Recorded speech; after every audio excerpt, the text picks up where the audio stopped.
UP board 10वीं 12वीं की कक्षाएं कल से दूरदर्शन पर आयोजित की जाएंगी। बिल्कुल इस प्रकार से कक्षाएं का आयोजन चलेगा। एपीजे अब्दुल कलाम प्रविधिक विश्वविद्यालय एकेटीयू की स्टूडियो में दूरदर्शन एपिसोड की रिकॉर्डिंग के दौरान लेक्चर देती शिक्षिका आकांक्षा पाठक 1 मई सुबह 11 बजे से दूरदर्शन के स्वयं प्रभा चैनल पर यूपी बोर्ड 10वीं और 12वीं की परीक्षाओं कक्षाओं का प्रसारण होगा। 30-30 मिनट के 4 विषयों के एपिसोड का प्रसारण दोपहर 1 बजे तक होगा। इसमें कक्षा 10 के 2 विषय और 12 के 2 विषय शामिल होंगे। इतना ही नहीं, शाम को 4:30 से 6:30 बजे तक पुनः प्रसारण होगा।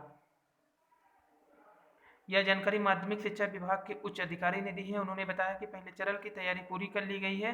हालांकि यह कक्षाएं 30 अप्रैल से संचालित होनी थी, मगर व्यवस्था में कुछ बदलाव और तकनीकी कारणों से यह संचालित नहीं हो सकी। अब लखनऊ में बनेंगे सभी विषय के लेक्चरर एपिसोड। 10वीं और 12वीं के सभी विषय के लेक्चरर के एपिसोड अब सिर्फ राजधानी में डॉक्टर एपीजे अब्दुल कलाम प्रविधिक विश्वविद्यालय एकेटीयू में बनेंगे। DIOS डॉक्टर मुकेश कुमार सिंह ने बताया कि पहले कुछ विषयों के एपिसोड प्रयागराज से बन रहे थे, पर अब शासन के आदेश से सिर्फ सारे एपिसोड लखनऊ में ही बनेंगे और एकेटीयू के स्टूडियो में प्रमुख विषयों के एक्सपर्ट शिक्षकों के लेक्चर रिकॉर्डिंग हो चुकी है। अन्य विषयों के विशेषज्ञ को बुलाकर नियमानुसार विषयानुसार रिकॉर्डिंग कराई जाएगी।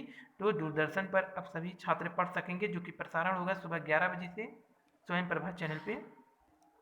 तो 10वीं बोर्ड के 12वीं की कक्षाएं कल से दूरदर्शन पर चलेगी। बिल्कुल आराम से घर बैठे ही सभी लोग अपने पूरे चैप्टर वाइज रिवाइज भी कर सकते हैं, पढ़ सकते हैं।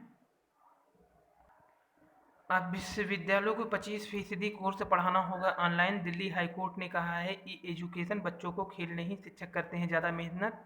और अब विश्वविद्यालयों में कोरोना संकट से भले ही अगले कुछ दिनों में राहत मिलने की उम्मीद जताई जा रही है, लेकिन इस दौर में हुई ऑनलाइन पढ़ाई की रफ्तार थमने वाली नहीं है।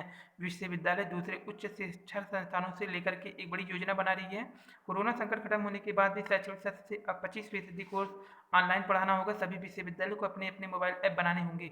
छात्रों को ऐप के जरिए ही जरूरी अध्ययन सामग्री उपलब्ध करानी होगी। विश्वविद्यालय अनुदान आयोग यूजीसी ने हाल में ही ऑनलाइन शिक्षा को लेकर के गठित उच्च स्तरीय कमेटी के सुझाव दिया है। इसी दिशा में तेजी से काम चल रही है। कमेटी ने विश्वविद्यालय को शिक्षा संस्थान में पढ़ाने वाले सभी शिक्षकों को ऑनलाइन पढ़ाने से लेकर के जुड़ी प्रशिक्षण देने पर जोर दिया है।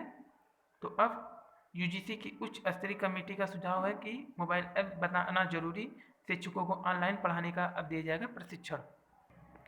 टेस्टिंग किट पर पाबंदी से चीन तिलमिलाया, क्योंकि इसकी टेस्टिंग किट जितनी भी थी सब खराब साबित हो रहे हैं।